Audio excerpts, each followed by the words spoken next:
পুরানোকে বিদায় দিয়ে আবারও চলে এলো নতুন বছর। অগ্নিস্নানের সূচি হলো ধরা।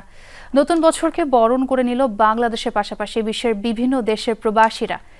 আনন্দ উল্লাসের মধ্য দিয়ে উদযাপন করল নতুন বছরের প্রথম দিন।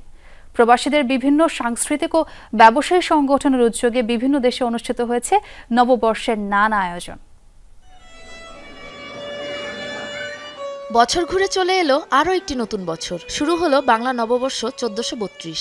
বাংলাদেশের পাশাপাশি নানা আয়োজনে নতুন বছরকে স্বাগত জানালো বিশ্বের বিভিন্ন দেশে বসবাসরত প্রবাসী বাংলাদেশিরা। প্যারিসের উপকণ্ঠ ববিনি সিটি কর্পোরেশনের সহযোগিতায় ও স্বরলিপি শিল্পী গোষ্ঠী ফ্রান্সের উদ্যোগে জাঁকজমক আয়োজনে বাংলা নববর্ষ উদযাপিত হয়েছে ফ্রান্সে।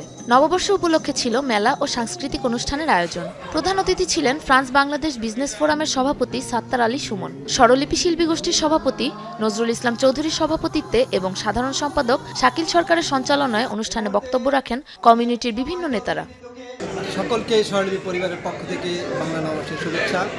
আপনারা জানেন এই প্রথম মেরির সহযোগিতায় স্বরলিপি পরিবার পয়লা বৈশাখ উৎসব করতে যাচ্ছে। আগামী দিনে ববিনি মেরির সাথে এবং স্বরলিপি একসাথে আমরা আমাদের বাংলা সংস্কৃতি নিয়ে কাজ করব।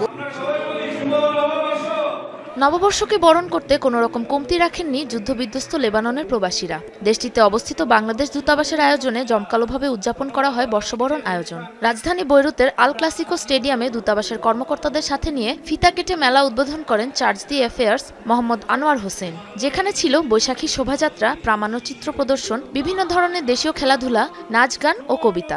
পাশাপাশি ছিল পান্তা, ইলিশ সহ হরেক রকম ভর্তা ও দেশীয় খাবার। পহেলা বৈশাখের যে অনুষ্ঠানে আমরা আসছি খুবই ভালো লাগছে। আমরা ধন্যবাদ জানাই দূতাবাসকে এরকমের সুন্দর একটা অনুষ্ঠান আমাদেরকে উপহার দেওয়ার জন্য। লেবাননে জন্মগ্রহণকারী বাংলাদেশি শিশু যারা এখানে বসবাস করছে তাদের জন্য খুবই উপকার হয়েছে। শিশুদের জন্য আমরা বিভিন্ন অনুষ্ঠান রেখেছি, গান, কবিতা, ছড়া, নাটক, তাদেরকে উৎসাহ দিয়েছি বাংলার কৃষ্টি কালচারের সাথে যেন তাদের একটা পরিচয় হয়, তারা যেন বাংলাদেশকে ভুলে না যায়।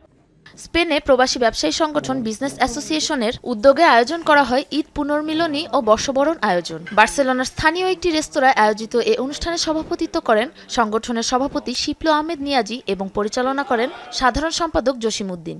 এ সময় আরও উপস্থিত ছিলেন আফতাব নজরুল ইসলাম, আমিন আলী রফিক, নজরুল ইসলাম, জাহাঙ্গীর আলম সহ আরও অনেকে। পুরনোকে বিদায় জানিয়ে নতুন বছরকে স্বাগত জানাতে নানা রকম আয়োজন করে বাংলাদেশের পাশাপাশি প্রবাসী বাঙালিরাও। আনন্দ উল্লাসে বরণ করে নেয় নববর্ষকে। সাবরিনা নুসরাত, যমুনা নিউজ।